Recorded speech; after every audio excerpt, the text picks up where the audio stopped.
Shit, what am I walking into? All right, let's go.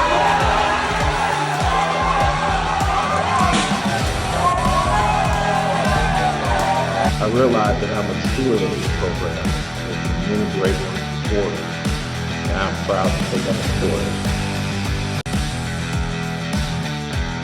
You know, it's funny that radio stations are already switching to Christmas music now, and it's only the beginning of November. For us, just like the radio stations, Christmas has come early as well. It's the start of the college basketball season. We'll have more on what happened in the MAAC this week, but first we need to talk about, obviously, the Siena College Saints, as they started off the Gerry McNamara era, or the McNamara, with a thriller over Brown. Let's go to the 5 key takeaways. The Saints snaked past Brown in overtime, overcoming the impossible as the Bears managed to put up quite the fight. Of the players for Siena, Justice Schultz, the D2 transfer, led the game with 23 points, and Major Freeman added 18 for the Saints. The game was neck and neck with the Saints and the Bears trailing leads. At one point, Siena had a 10-point lead and an 8-point lead.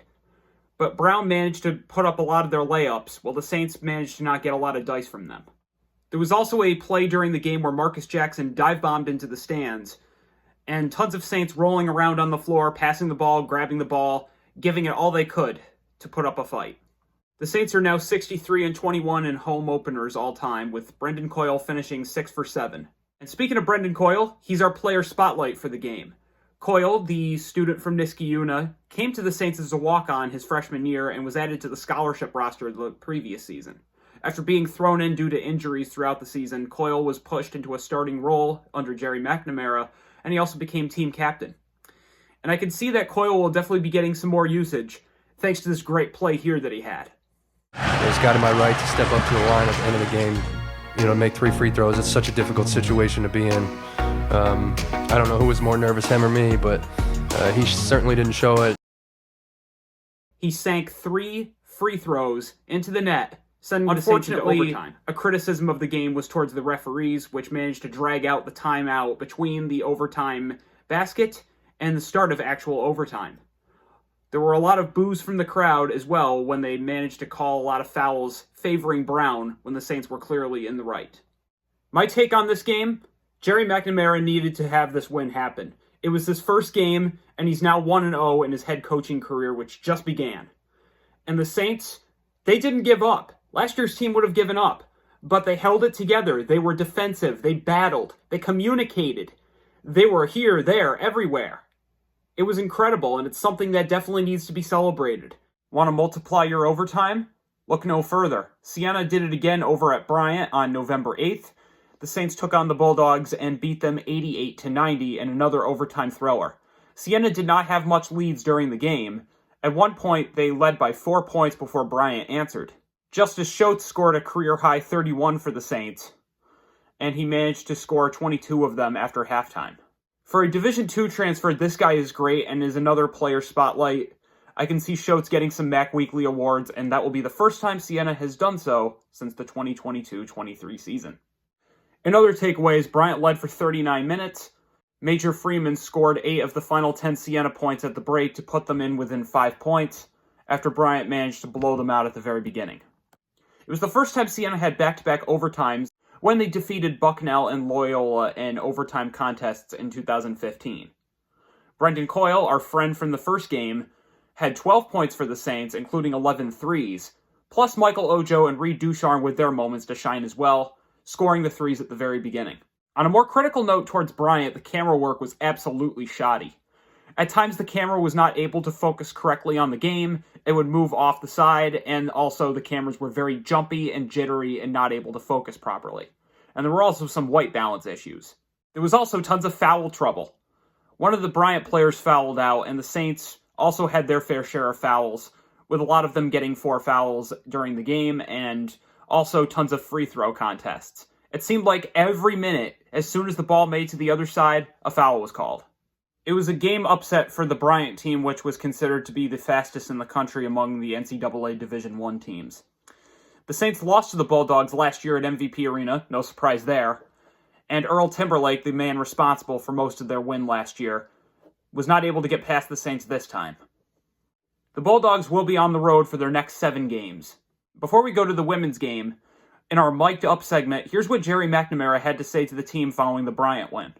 All right, the one thing that we need to start to understand, which we've talked about this since June, we expect to win. Sure. We expect to win, sir. Every gym we go into, I expect to win the game. That's the mentality we take. So we don't wait. We get on the bus and go home. Over on the women's side, it was not a good start for head coach Terry Primm. The Saints played Army West Point at the UHY Center and lost 66-56. The Saints tried to defend the Black Knights and prevent them from scoring, but for the most part, they were not able to take a lead.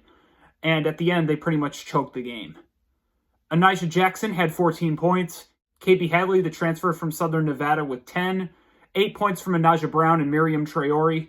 Esther Turner was not able to match her high score from the AIC exhibition game. I will still give him credit, though, for putting up the fight. The Saints did not back down or give up. At one point, the deficit was down to 4 points midway through the game, 23-19 in the first half, 3:30 to go. But then West Point answered with an 11-5 run.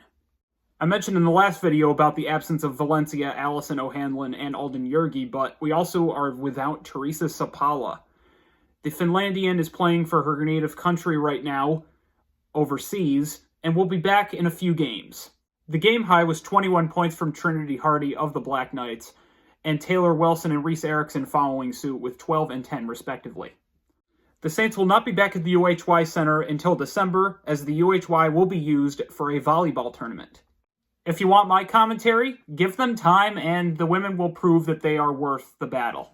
It happened under Jaber. They started a rocky non-conference schedule, but then when MAAC play kicks in, they take off and they manage to battle into the tournament. Alright, time for the fast forward segment of the video. The men will be hosting American over at MVP Arena on November 12th, and they'll be staying in Albany to battle UAlbany in the Albany Cup on November 16th. Obviously, the Saints did not win either one of the games last year, with American beating them by 20 and UAlbany blowing them out in the second half. But with the new look, Siena is confident that they can continue their persistence. It doesn't get much better for the women journey-wise, as this Sunday they will be playing Washington over at their school. It will be the first time Siena has ever played in the Evergreen State. The game will also be a homecoming of sorts for freshman Anaya Hooker, who graduated from Linwood High School over in Washington. Alright, time for the MAAC report. We'll be tracking all of the games in the MAAC conference each week. The schedule is going to be a little cluttered on the screen here, as you see, because right now we are in non-conference play. But we'll start off with the Rider Broncs. The Broncs are currently 2-1. They went over to California to play UCLA, where they lost by 35, but then they managed to pull a 1-point win over San Diego, and then they won over Coppin State. Manhattan's first game of the season was a loss to Maryland. St. Peter's is also 0-2. They lost to Seton Hall, which is the place of their former coach, Shaheen Holloway, as well as UMass Lowell. Canisius, under new head coach Jim Christian, also 0-2. They lost to Bobby Hurley and the Arizona Wildcats, and then they also lost to St. Bonaventure and nearby Olean. The Fairfield Stags, second year under Chris Casey, also losing to Rhode Island and later Georgetown. Meanwhile, Quinnipiac, the preseason favorite, 2 losses. They lost to Yale as well as St. John's, coached by Rick Pitino, who used to coach at Iona. But they managed to pull a win over Worcester Polytechnic Institute. Shout out to my friends Jared Lassell and Eric Schumann, who are both alums from WPI. The Marist men lost to Harvard, and then pulled off a shocker over the Richmond Spiders, beating them by 7 points. Merrimack, their first season in the MAAC conference, also a surprise. They beat Vermont by 14 points. The Catamounts are expected to be the favorite in the America East this year. Mount St. Mary's played Notre Dame of Maryland and managed to stop them, but then they also went to Maryland afterwards and lost. Meanwhile, Niagara played Houghton University and managed to blow them out, and then went over to Tom Izzo's clan over at Michigan State and lost to the Spartans by 36. The Iona Gales, second year under Tobin Anderson, had a gritty game against Princeton and lost by 1 point, and then they lost to Hofstra by 14. So, 0-2 for the Gales. And probably the worst team in the MAAC right now, according to stats, Sacred Heart, has had a losing streak. They lost to Temple, UConn, no surprise, and Dartmouth. Moving over to the women's side, Rider played their first game against Navy and lost. Manhattan also lost their first game against Rutgers, but then pulled a win over Central Connecticut. We'll have to keep that in mind when Siena plays them, because they have them later on the schedule this month. St. Peter's, no surprise, lost to St. John's as well as Army. Army is now currently 2-0 against MAAC teams this season. Canisius, picked last in the polls, lost to Pitt as well as Penn State. Meanwhile, Fairfield, the gritty Roadrunners, as I like to call them, played against some other Roadrunners. They beat Arkansas 81-67. And Quinnipiac played Holy Cross and won by 4 points. The Marist women lost to Drexel by 11. The Merrimack women, who Siena faced last year in a close contest, also starting their season with 2 losses, first to Bryant and then to Penn. The Mount St. Mary's women lost to the University of South Florida. Niagara, as well as 2 losses, a romp under Syracuse, as well as a huge one, losing under West Virginia. Iona's loss was to UCF, University of Central Florida, and the Sacred Heart women managed to beat Hofstra, but then lost to Boston College. One game I forgot to report from last episode, Canisius played Lock Haven, an exhibition. The Griffs were victorious 59-66.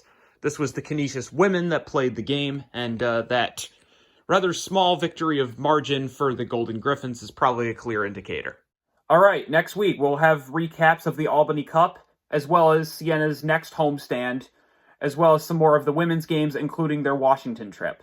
Remember that you can listen to the Siena basketball games on the radio. The men are on Jams 96.3, and the women are on 88.3 The Saint, which is an iHeart radio station. And you can also go onto the Siena Saints website and go get your tickets there. Keep it locked here, everyone, as we continue our Siena basketball season recaps.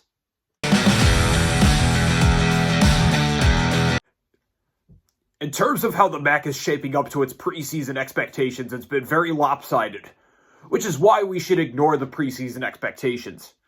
They mean absolutely nothing. Siena being coached by a former March Madness champion, they get 9th place. Last year, Siena was 4th place, and look how well they performed. However, I can say one thing, Canisius and Sacred Heart are sticking to their expectations. They were in the bottom basement of the MAAC right now, and it looks like that they're going to stay that way unless action is taken. But I still have a lot of hope for the Gerry McNamara-led Saints. They had 2 overtime thrillers, and my heart was racing watching the games. Next week, the Saints have some more tasks on hand, but thankfully they don't have anybody really nasty to worry about.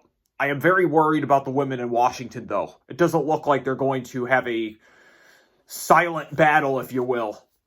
Besides, why Washington? Why couldn't you have picked maybe somebody closer? There are tons of other colleges in the Big 10, or the Big 18 as it is now. Oh man, it's dizzying.